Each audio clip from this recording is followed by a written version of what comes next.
เจ๊โคยกับแม่ผู้ใหญ่บ้านทอดปลาผมพระเจ้ามุนและทูหากันเรื่องกันระหว่างเดือนน้องเฮ้ยเอาเงินก้อนให้กับตัวเองโทรหาได้เด้อจำเบอร์ของน้องได้บ่อ้าวเหรอ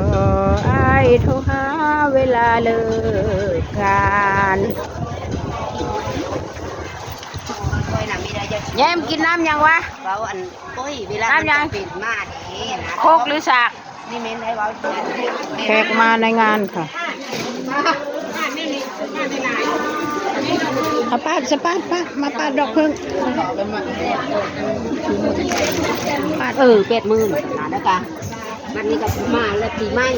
เนี่ย20,000กับเงินชดให้เลยนี่ถ่ายเอาแขกก่อนนี่แขกมาทานข้าวเก็บเอานะอยากพูดแหน่ว่าเนี่ยอยู่บนของพ่อกับเฮาน่ะอยากเห็นเลยแม่เบิ่งบ่ฮู้ทั้งในมันเบิดทั้งในโอ้ยของมันเอาฮู้กับมัน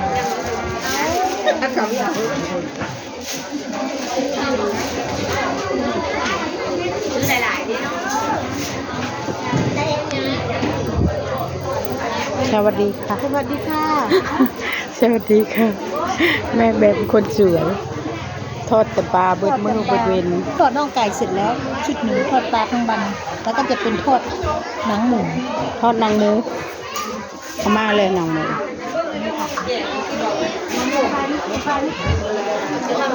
ราไม่มีหรอได้ยังไง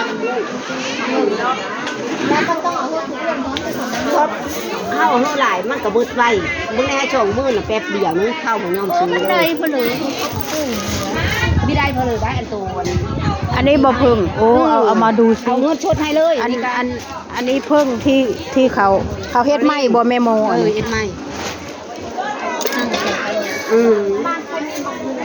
หอมเพิ่งที่เขาทำใหม่เลี้ยงใหม่ที่เขาไปเอามาจากภูเขาในของแท้นะคะพี่น้องเนี่ยของแท้แล้วเขาก็มาใส่เพิ่งอะไรนะจุ่มเพิ่งนะเห็นไหมมีไหมคือไงไปบอกเขาผ่านมือแล้วถ้ามันก็เคยไปอยู่เนาะอาทอบจะปาดเครื่องฟ้าฟันหนึ่งโอเคยังว่าเดี๋ยวนี้เอาให้เราเก็บไปได้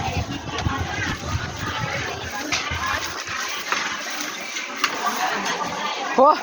ทางพันมักพักเนาะเฮ้ยปีหน้าเจ้าก็มีได้เอ็ดอะไรครับกุ๊กมันมีพูดเนาะขายปีนี้แหละวะนี่อย่าพูดกันแยกเข้าเฮ้ยเจ้าผัดใส่ดอกมีดของเราว่าไม่มีดของเข่งมาแล้วก็ยังว่าแต่ฟัน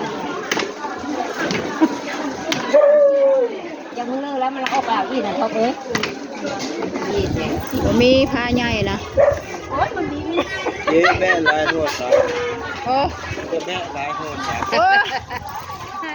พิ่มมาหาป้าบ่เหงาโลดแบกโทรศัพท์ดีกว่าแบกคนเลยว่ะตากระตาละแบกคนมันนักโอ้ยมันเรื่องนักมามันเห่าเฉยแบกโทรศัพท์มันได้เงินแบกคนน้ำมันเมื่อยคือเจ้าแบกขาเมียน่ะหูจักอยู่บ่แม่เป็นเบ้อมันยังไงยกเก่งมากยกพี่สั่งแล้วว่าเลี้ยงดีก็ได้ผู้ปานโอ่งมาก่อน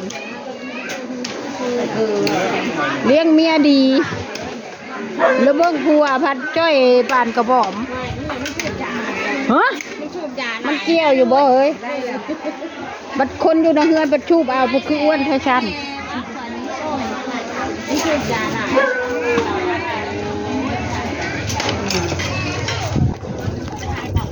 ให้เร็ว โอ้เก่งข ใช่ตบมือให้หน่อยเก่งจังเลย เก่งจังเลย บักแย้มนี่โอ้บักแย้มกูเอาจบเจือแท้วะเอามาให้กูอันหนึ่งใส่ถุงอุ้ย ดีดีดีสิเอาเจอคนละคางของเจ้าโอดเขายังมีได้ขายหรอคะ นี่พึ่งเขาจะมาทำอะไรวะแม่โมแม่โมเขาจะมาทำอะไรนะต้นพึ่ง เอ็ดผลึกทอง ต้นพึ่งว้ายเป็นตะย่านเธอบักแง้มเนี่ยแม่บักแง้มคนรูปเลยชิงขี้เมาแห่งบ้านกกอกอุ้ยไฟโจ้นี่ก็ได้นะยายละใช้เชื่อชี้ไปถามพ่อให้เขาคงได้คนสิเอาผู้ชายเนี่ยเคยดูเอาผู้ชายแล้วมันก็เขาก็เองแม่เขาโอเคค่ะประมาณนี้พอจบคลิปแค่นี้นะ